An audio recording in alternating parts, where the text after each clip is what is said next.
pendekatan kesehatan. Karena ini sebetulnya bagian dari penyakit sosial kan. Jadi bagian dari penyakit sosial sebetulnya kemiskinan itu. Karena itu yang kita lakukan assessment bukan evaluasi. Assessment itu lebih spesifik, lebih kasus, kemudian sama mirip dengan diagnostik gitu. Kemudian penanganannya, penyelesaiannya juga dalam bentuk treatment. Jadi pengobatan. Memang miskin ini pendekatannya harus treatment. Tidak bisa pendekatan seperti misalnya inflasi gitu ya, atau pendekatan ketika terjadi krisis keuangan misalnya, tidak bisa karena ini menyangkut orang dan orang itu berarti di situ ada unsur budaya. Karena itu jenis kemiskinan itu ada 3 kan, ada kemiskinan struktural, kemiskinan kultural dan kemiskinan spasial. Kemiskinan struktural itu ya miskin akibat struktur. Struktur itu antara lain disebabkan oleh kebijakan yang tidak tepat sasaran. Atau kebijakan yang kemudian mengandung residu, yang residunya itu berupa kemiskinan. Nah, itu struktur. Struktur itu apa? Struktur itu pokoknya semua hal yang sifatnya membatasi, menjerat, itu namanya struktur. Baju kita ini sebenarnya juga struktur. Karena dengan kita pakai baju, kita jadi tidak bisa luasa kemana-mana. Ruangan ini juga struktur. Karena dengan kita berada di ruangan ini, kita tidak bisa melihat yang di luar ada apa. Jadi struktur itu semua yang batas itu namanya struktur, bukan struktur pengurus itu. Bukan, jadi struktur itu. Nah, struktur itu salah satunya policy, kemiskinan struktural itu. Kemarin waktu rapat di Pak Wapres, saya tegaskan bahwa 490 triliun dana pemerintah itu bukan untuk bansos, itu adalah untuk perlinsos, perlindungan sosial. Saya protes keras kalau bansos itu dianggap untuk 490 triliun. Ini memang penggunanya sering jumbo itu ya, jumbo.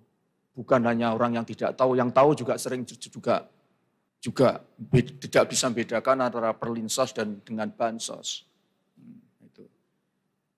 Kemudian bilang, ini bagaimana, apalagi kemudian ditambahi, ini apa artinya ini? Berarti telah terjadi penyimpangan besar-besaran, 490 triliun untuk nangani miskin kok miskinnya masih terus ada saja. Gitu.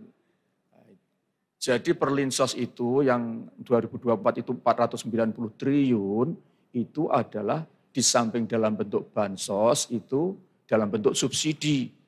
Dan yang paling banyak itu subsidi.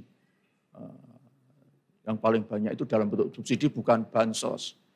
Bansos itu yang per definisi itu tidak lebih dari 97 triliun, yaitu anggarannya Bumensos. Dan itu pun tidak hanya untuk bansos saja, termasuk gaji karyawan Kemensos, itu juga diambilkan dari 97 triliun itu.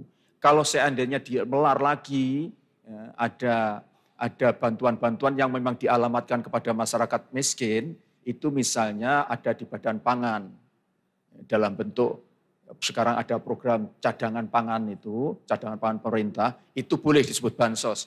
Karena itu kita pakai, dasarnya pakai P3KE kita. Dan sekarang desinya kita naikkan menjadi 22,400.000 KK, 22.400.000 KK, itu boleh. Tetapi yang misalnya untuk bantuan, untuk subsidi listrik, itu kalau tidak salah 47 triliun.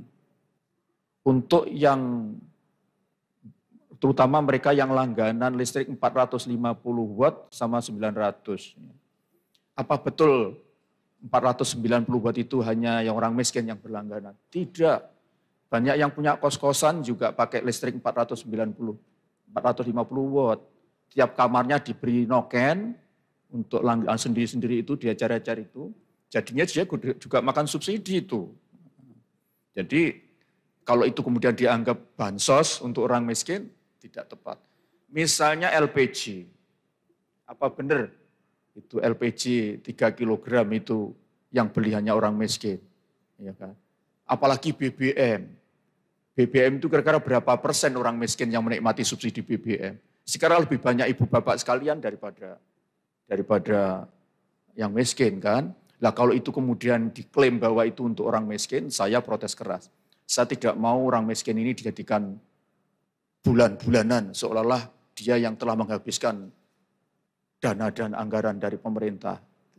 Karena itu saya sudah mengusulkan Bu Menkyu, mohon ada koreksi lah. Gitu ya. Kasianlah orang miskin kemudian selalu disalah-salahkan, dianggap memakan anggaran terlalu besar.